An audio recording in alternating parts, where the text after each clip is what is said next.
Hi all, welcome back to my YouTube channel. ಇವತ್ತಿನ recipe ಬಂದು ಇನ್ಸ್ಟೆಂಟಾಗಿ ಕಬಾಬ್ ಮಾಡ್ತಾಯಿದ್ದೀನಿ. ಬೇಗನೆ ಮಾಡ್ಬೋದು.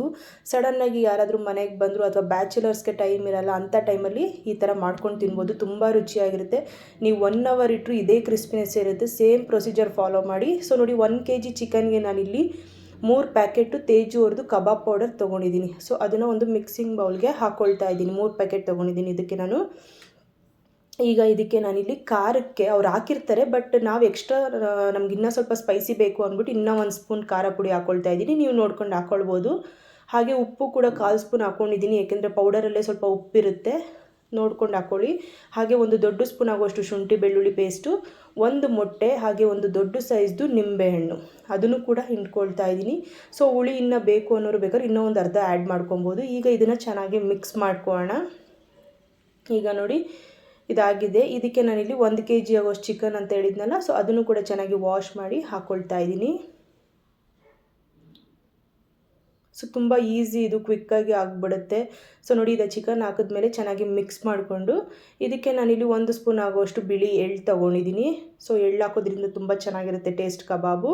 ಹಾಗೆ ಸ್ವಲ್ಪ ಕರ್ಬೇವಿನ ಸೊಪ್ಪು ಕೂಡ ಹಾಕಿ ಒಂದು ಸಲ ಮಿಕ್ಸ್ ಮಾಡಿಕೊಂಡು ಇದನ್ನು ಮ್ಯಾರಿನೇಟ್ ಆಗಲಿಕ್ಕೆ ನಾನು 1 ಅವರು ಫ್ರಿಜ್ಜಲ್ಲಿ ಇಟ್ಬಿಡ್ತೀನಿ. ಇಲ್ಲಾಂದರೆ ನೀವು ಡೈರೆಕ್ಟಾಗೂ ಹಂಗೆ ಯೂಸ್ ಮಾಡ್ಬೋದು, ಬಟ್ ನನಗಿನ್ನೂ ಟೈಮ್ ಇತ್ತು ಊಟಕ್ಕೆ, ಹಾಗಾಗಿ ನಾನು ಸ್ಟೋರ್ ಮಾಡಿಡ್ತಾ ಇದ್ದೀನಿ. ಈಗ ನೋಡಿ, ಎಣ್ಣೆ ಕಾಯೋದಕ್ಕೆ ಇಟ್ಟಿದ್ದೆ. ಎಣ್ಣೆ ಕಾದ್ಮೇಲೆ ಎಣ್ಣೆ ಚೆನ್ನಾಗಿ ಕಾದಿರಬೇಕು, ಮೀಡಿಯಮ್ ಫ್ಲೇಮಲ್ಲೇ ಕಾಯಿಸಿ. ಈಗ ನೋಡಿ, ನಾನು ಹಾಕಿದ್ದೀನಿ. ಇದು ಹಾಕಿದ ತಕ್ಷಣ ಫಸ್ಟು ನೊರೆ ಥರ ಬರುತ್ತಲ್ಲ, ಸೊ ಇದು ಆಗಿದೆ ಅಂತ ಹೆಂಗೆ ಗೊತ್ತಾಗುತ್ತೆ ಅಂದರೆ ಹೋಗ್ತಾ ನೊರೆ ಎಲ್ಲ ಕಮ್ಮಿ ಆಗುತ್ತೆ. ಸೊ ಆ ಟೈಮಲ್ಲಿ ಇದು ಕ್ರಿಸ್ಪಿಯಾಗಿರುತ್ತೆ, ನಿಮ್ಗೆ ಗೊತ್ತಾಗುತ್ತೆ ಚಿಕನ್ ಈ ಟೈಮಲ್ಲಿ ಬೆಂದಿದೆ ಅನ್ನೋದು. ಸೊ ನೀವು ಆವಾಗ ಇದನ್ನು ನೀವು ತೆಗಿಬೋದು. ನೋಡಿ, ಈಗ ಇದಾಗಿನೇ ನಾನು ತೋರಿಸ್ತಾ ಇದ್ದೀನಿ. ನೋಡಿ ಎಷ್ಟು ಕ್ರಿಸ್ಪಿಯಾಗಿ ಕಾಣ್ತಾ ಇದೆ ಚಿಕನ್. ಇದು ನೀವು 1 ಅವರ್ ಬಿಟ್ಟು ತಿಂದ್ರೂ ಇದೇ ಕ್ರಿಸ್ಪಿನೆಸ್ಸೇ ಇರುತ್ತೆ. ಸೊ ನೀವು ಆರಾಮಾಗಿ ಮಾಡ್ಕೊಂಡು ತಿನ್ಬೋದು. ಸೊ ನೋಡಿ, ಇದಾಗಿದೆ ಅಲ್ವಾ, ತೆಗೆದಿಟ್ಬಿಡೋಣ ಇವಾಗ.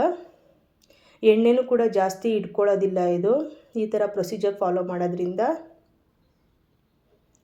ಸೊ ನೋಡಿ, ಈಗ ತೆಗಿತಾ ಇದ್ದೀನಿ. ಹಾಗೆ ನೆಕ್ಸ್ಟ್ ಬ್ಯಾಚು ಕೂಡ ಹಾಕ್ಕೊಳ್ಳೋಣ.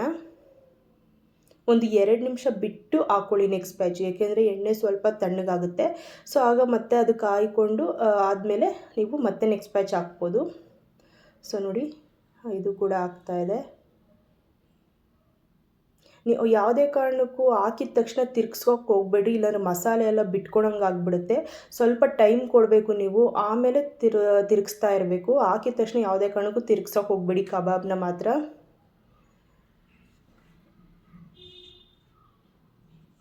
ಸೊ ನೋಡಿ, ಎಷ್ಟು ಚೆನ್ನಾಗಿದೆ ನೋಡಿ, ಎಷ್ಟು ಕಲರ್ ಅಂತೂ ತುಂಬಾ ಚೆನ್ನಾಗಿ ಕಾಣ್ತಾ ಇದೆ ಇದು. ಮತ್ತು ಮಸಾಲೆನೂ ಅಷ್ಟೇ ಕರೆಕ್ಟಾಗಿ ಆಗಿದೆ, ಎಕ್ಸ್ಟ್ರಾ ಏನು ಅನ್ನಿಸ್ತಾ ಇಲ್ಲ. ಕೋಟಿಂಗು ತುಂಬ ಚೆನ್ನಾಗಾಗಿದೆ ಚಿಕನ್ ಪೀಸ್ಗೆಲ್ಲ. ಹೆವಿ ಅಂತಲೂ ಅನಿಸಲ್ಲ ಮಸಾಲೆ, ಸೊ ಕಮ್ಮಿ ಅಂತಲೂ ಅನಿಸಲ್ಲ. ಟೇಸ್ಟ್ ಮಾತ್ರ ಸಖತ್ತಾಗಿತ್ತು, ಟ್ರಸ್ಟ್ ಮೀ. ನೋಡಿ, ಈಗ ಇದು ಕೂಡ ಆಗಿದೆ. ಇದನ್ನು ಕೂಡ ತೆಗೆದಿಟ್ಕೊಳ್ಳೋಣ. ನಾನು ನಿಮಗೆ ಲಾಸ್ಟಲ್ಲಿ ತೋರಿಸ್ತೀನಿ ನೋಡಿ, ಎಣ್ಣೆ ಒಂಚೂರು ಹಿಡ್ಕೊಳ್ಳೋದೇ ಇಲ್ಲ. ಇದೇ ಥರ ಸೇಮ್ ಪ್ರೊಸೀಜರ್ ಫಾಲೋ ಮಾಡಿ ನೀವು, ಸ್ಟೆಪ್ ಬೈ ಸ್ಟೆಪ್ಪು ಮೆಷರ್ಮೆಂಟ್ ಎಲ್ಲ.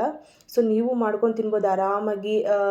ಏನಾದರೂ ಟೈಮ್ ಇರಲ್ಲ, ಕಬಾಬ್ ತಿನ್ಬೇಕು ಅನ್ನಿಸ್ತಾ ಇರೋದೆ, ಆ ಟೈಮಲ್ಲಿ ನೀವು ಅರ್ಜೆಂಟಾಗಿ ಈ ಥರ ಮಾಡ್ಕೊಂಡು ತಿನ್ಬೋದು, ತುಂಬ ಚೆನ್ನಾಗಿರುತ್ತೆ. ಸೊ ನೋಡಿ, ಇದು ಆಗಿದೆ, ತೆಗೆದ್ಬಿಡೋಣ. ಸೊ ನೋಡಿ, ಇವಾಗ ತೋರಿಸ್ತಾ ಇದ್ದೀನಿ ನೋಡಿ, ಎಲ್ಲಾದರೂ ಒಂದು ಚೂರಾದರೂ ಎಣ್ಣೆ ಕಾಣಿಸ್ತಾ ಇದೆಯಾ ಇಲ್ವಲ್ಲ, ನೋಡಿ ಎಷ್ಟು ಚೆನ್ನಾಗಿ ಕಾಣಿಸ್ತಾ ಇದೆ. ನೋಡ್ತಾ ಇದ್ರೇ ತಿನ್ನಬೇಕು ಅನಿಸುತ್ತೆ, ಅಷ್ಟು ಚೆನ್ನಾಗಿತ್ತು. ಸೊ ನೀವು ಟ್ರೈ ಮಾಡಿ ರೆಸಿಪಿ, ಹಾಗೆ ಸಬ್ಸ್ಕ್ರೈಬ್ ಮಾಡ್ಕೊಳ್ಳಿ ನನ್ನ ಚಾನೆಲ್. Thank you.